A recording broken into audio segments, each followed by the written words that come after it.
Hey everybody, what's up y'all? Welcome back to my channel. TammyTalks here. Love is Blind, Season 2, Episode 9. Let's talk about it. I'm pissed. I thought that we got 10 episodes. I thought we got the 10th episode this week. So I was like, I'm just going to fast forward through and keep watching. And I was going to combine the two episodes because I wanted to see what Nick said, but whatever, Netflix. So if you're brand new to my channel, I do breakdowns of various TV shows, both scripted and reality, interjecting my own thoughts, opinions, and theories into each and every recap. So if you enjoy this type of content, go ahead, subscribe to the channel, thumbs up the video, hit the notification bell, because we are going to talk about Love is Blind next week. Hop in the comment section as well. People are having good conversations in the comment section. Y'all are staying respectful, which is what we want. Nobody should be in their name calling or bashing or anything like that. Everything is everyone's opinion. All right? So let's go ahead and get into it. So the episode starts off with Shake telling Shane that he still has no physical attraction. You telling everybody but Deeps, and I'm sick of hearing about it. I'm sick of hearing about it. Shane is sick of hearing about it too, because Shane told him, what are you doing to change it? Shake said he feels like he's with a family member. And I feel like the only reason that Shake feels like that is because he is used to dating white women. So now that he's dating someone of his same ethnicity, he now feels like to him it feels like he's dating his sister. But see, that's because you have programmed and conditioned yourself to feel like you are supposed to be with someone of a different race. And I mean, it's sad, but that's how some people be. That's how some people be. I think it's sad that Shake has gotten himself to that point. But Shane is just like, you need to find a way. Switch something up. The way that you've been trying to do it, it's not working. Do it the way that I'm suggesting and telling you to. See if something else happens.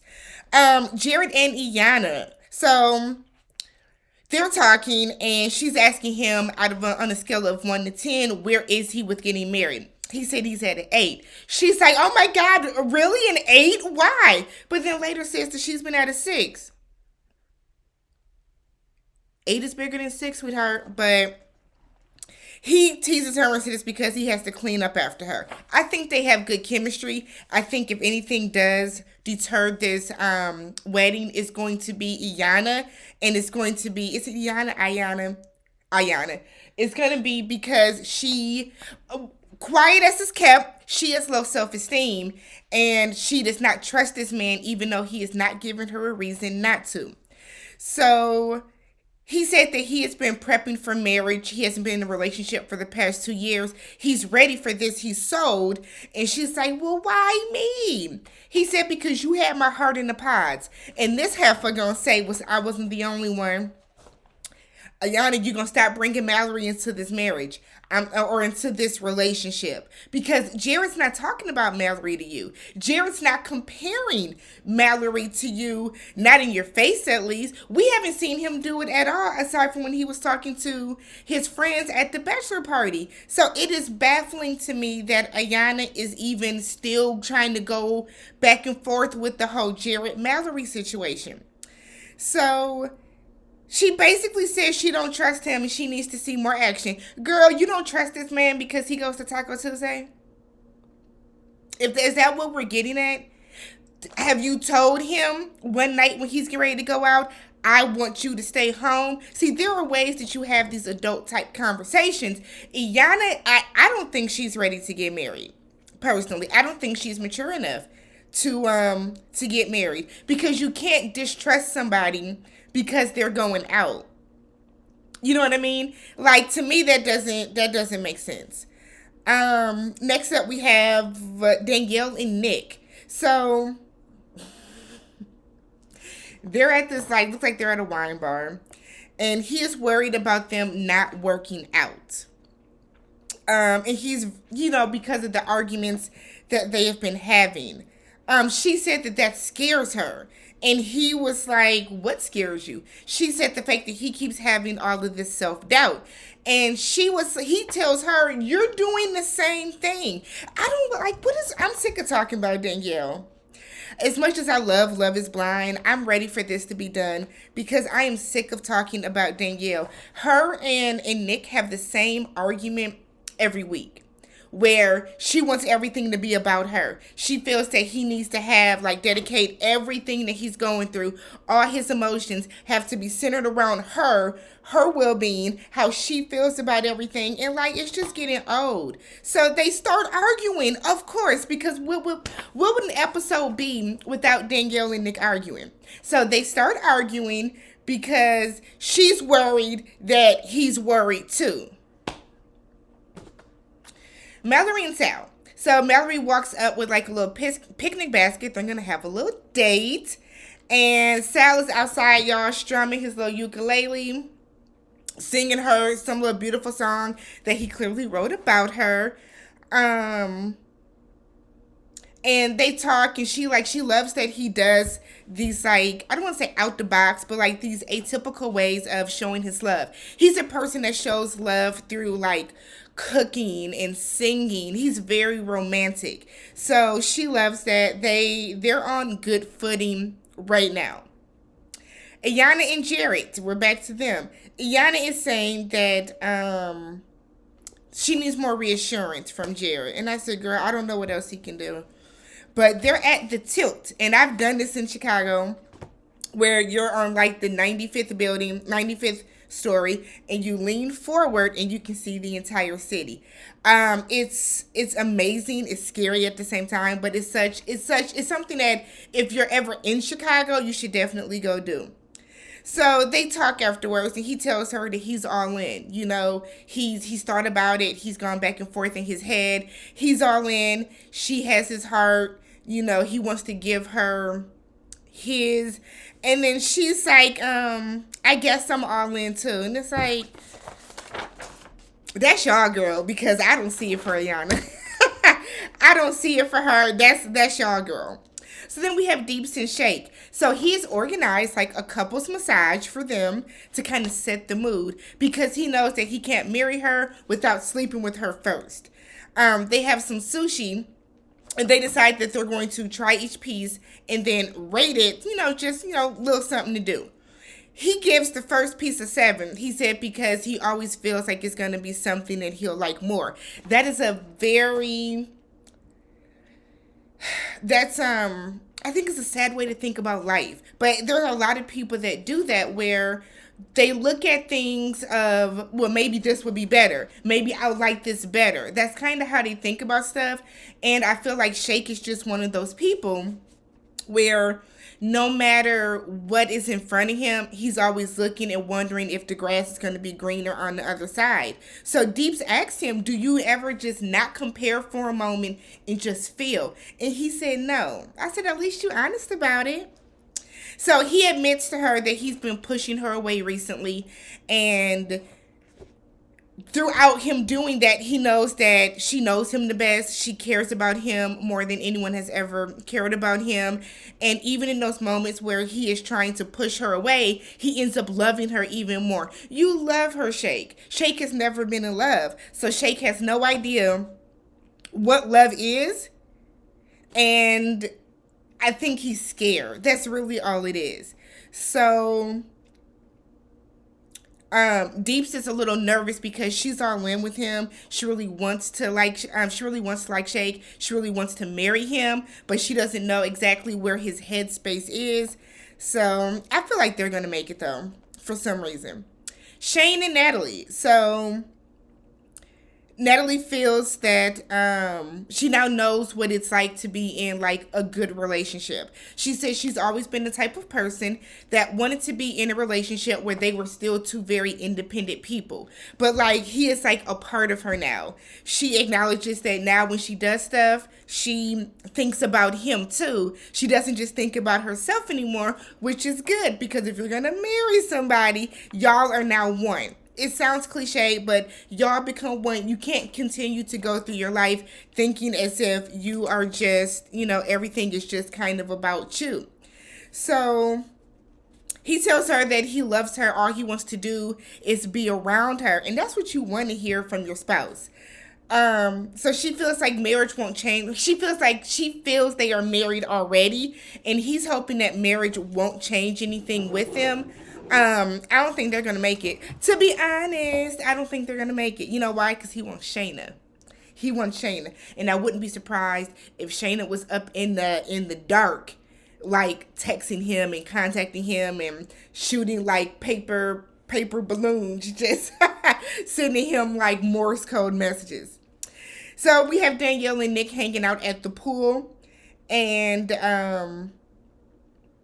she brings up how when they were in Mexico, as they were starting to get intimate, he would ask her, "Can I do this? Do you mind if I do this?" And she said that that was weird for her. He said, "We were strangers." Nick is so sick of her, y'all. Nick is so shiny. Why you didn't tell me I was shiny? Maybe it's the light. Nick is so sick of her that it has reached a point where he just is kind of looking at her like this all the time. So she wants him to be more aggressive in the bedroom. And I'm like, girl, I feel like he can't do anything. Let's say that he does come home and he lifts you up and he runs you to the bedroom on some sexy type shit. You be the one to be hollering, "No, I'm not ready. I'm not." Like, she will be on that because she's so insecure about everything. Nick has to walk on eggshells around you, sweetheart. So let's not act like you're surprised about that. You know what it is. You know who you are. So he tells her, "We can do that, but you're going to have to stop all this lip biting and shit. We're too old for that. We're too old for that. Let's learn how to kiss to where we don't injure other people." Why are you biting his lip? Hard enough that you're making him bleed. My God. So they talk about the bachelor and bachelorette parties. You know, she don't trust him. She doesn't trust anybody. She was like, "I just want you to come to the bachelorette party with me." Yeah, this ain't Married at First Sight where there's strippers and all this other stuff around. These people are having respectable bachelor and bachelorette parties on here. You had nothing to worry about, Danielle. It's going to be all men there. So we get to the bachelor party. The guys were on the party bus, and they were doing a lot on there. They was dancing and taking shots and doing flips and everything else. So they get to Wrigley Field, which for men, you know, they love big sporting things like that where their name is on the scoreboard and they have numbers. So they are going to be hitting, like batting, I guess, with some professionals or maybe the staff that works there. Sal, you know, with his suave ass, Sal walks up, and Shane was like, he's never going to be able to hit it. Sal damn near hit a home run. And then Shane's big ass, who apparently played baseball in high school, struck out. I said, "Oh, yeah? I don't know why men like to look at other men and think they know what they are capable of doing sports-wise. I don't know if y'all watch Married at First Sight. I'm sure some of y'all do. But I had a guy in my comments that said that looking at Chris, this season's Chris, he wouldn't be able to change a tire. Why? What about him says that he would not be able to change a tire? What about Sal tells you he can't hit a ball? Shane got up there and embarrassed his ass because everybody else did. Everybody else did it. And now he's sitting up in the stands. Big mad. Big mad, y'all. Talk about something. I'm just so embarrassed. You should be embarrassed. Because you are supposedly a collegiate athlete that played baseball and you just struck out. Enrico Suave, a.k.a. Sal, was there in his hush puppies and his slim-fitted taper dress pants, his Dockers, and he almost hit a home run. Stop judging other people. Didn't nobody ask you if Sal will be able to hit the ball? I can't stand Shane. And for him to say that he spent all that money on his teeth, thousands of dollars, you still got gaps and spaces, and there's a lot going on. You might want to go get a refund. So, at the bachelor party, Nick's friends ask if he's ready. I don't like how Nick gets like offended when people ask him questions. Yeah, of course. Why would you ask me that? Because they were told to by production. So he's saying that even though they have their ups and downs, they have their arguments, he loves her, but he does have some doubt. And one of his friends said, the fact that you have some doubts, think about it. That's all we're saying. Think about it. Jared is talking to his friends, and he said that even though him and Mallory really clicked in the pods, and she's like the female version of him, they will have so much fun together. Iyanna brings a healthy balance to him that he needs. When Mallory is an extrovert too, and when you have two extroverts together, Sometimes it can collide. You know what I mean? I think that Iyanna's softer, more docile, and not docile in a bad way, but like smaller, docile personality is what Jared needs, because it's going to get your ass out the streets and back home. It's going to calm him down and settle him down a lot. So I hope that everybody watching this can stop saying that Jared is bogus and he wasn't a. Stop it, y'all. This man ain't been thinking about Mallory. He is seemingly all in with Iyanna.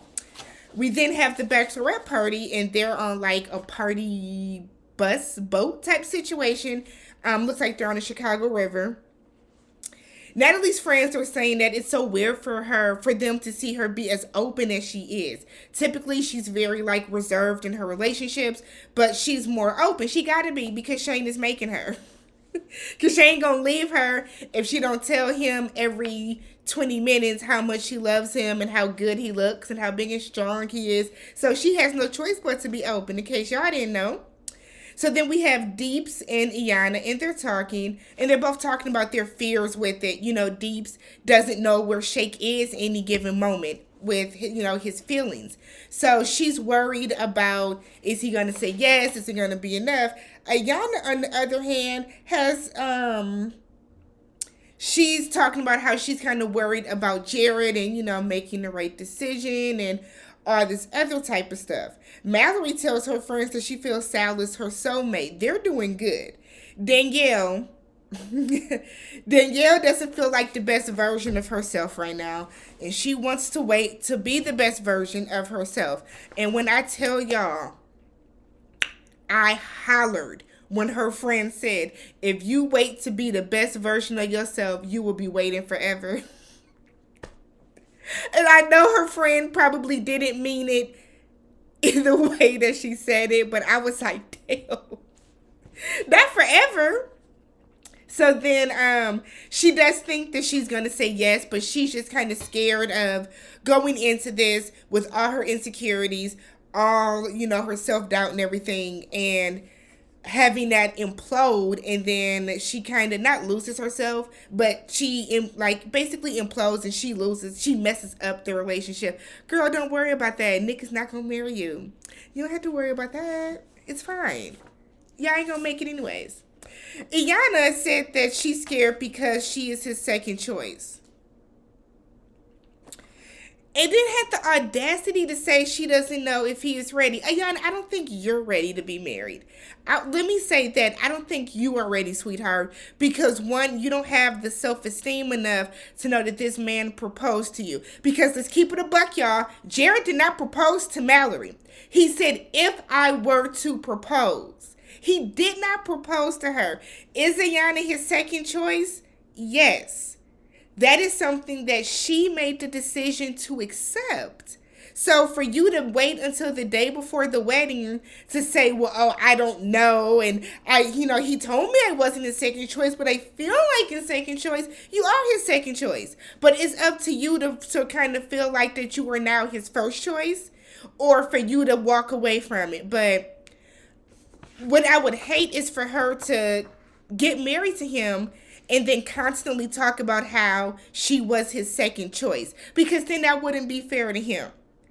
Like, she's acting like he walked around telling her, well, you know, girl, I could have had somebody else. He's not doing that at all.